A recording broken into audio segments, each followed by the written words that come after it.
আসসালামু আলাইকুম। আজকের যাত্রাটা আমার কাছে শুধু একটা ভ্রমণ না, বরং এক ধরনের আত্মার শান্তির খোঁজ। আমি এসেছি সিলেটের পবিত্র ভূমি হযরত শাহজালাল রাদিয়াল্লাহু দরবার শরীফে। দরগার ফটকে পা রাখতেই মনে হলো শহরের সমস্ত কোলাহল যেন দূরে মিলিয়ে গেল।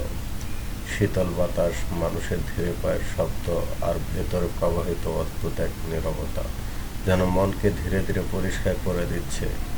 মাজার শরীফের দিকে এগোতেই চোখে পড়ে সাদা দেয়াল, শান্ত সবুজ গাছ আর ইতিহাস গভীর নীরবতা।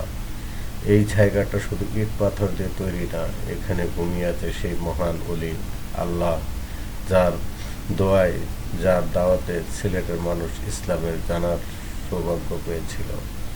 আমি ধীরে ধীরে সামনে এগোলাম। পবিত্র স্থানের সামনে দাঁড়াইয়া ভ্রমণ হৃদয়ের এক ধরনের ভক্তি অনুভব করলাম।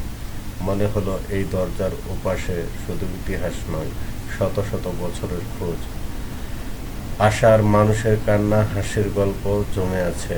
আমি মাথা নিচু করে দাঁড়িয়ে আল্লাহর কাছে দোয়া করলাম, হে আল্লাহ, যে অলির প্রতি এত সম্মান, এত ভালোবাসা, তার জীবন থেকে আমাদেরকে হেদায়েত দান করুন।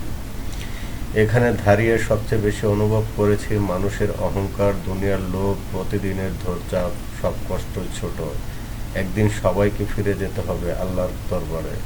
যারা পৃথিবীতে ভালো কাজ রেখে যায় তারাই হয় প্রকৃত সফল। মাজার শরীফের পাশ দিয়ে যেতে যেতে দেখলাম মানুষ চুপচাপ দোয়া করে, কেউ চোখের পানি মুছছে, কেউ আবার মনের শান্তি নিয়ে বসে আছে। এই স্থানে প্রশান্তির সত্যিই ভিন্ন, যেন মনকে নরম করে দেয়।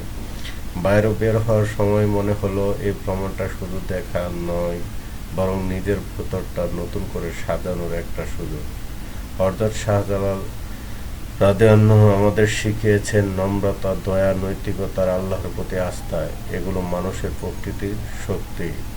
আজকের এই ভ্রমণে আমাকে আবারও মনে করে দিল, দুনিয়া খুব দ্রুত বদলায়, কিন্তু ভালোবাসা, মানবতা আর সত্য কখনো পুরনো হয় না।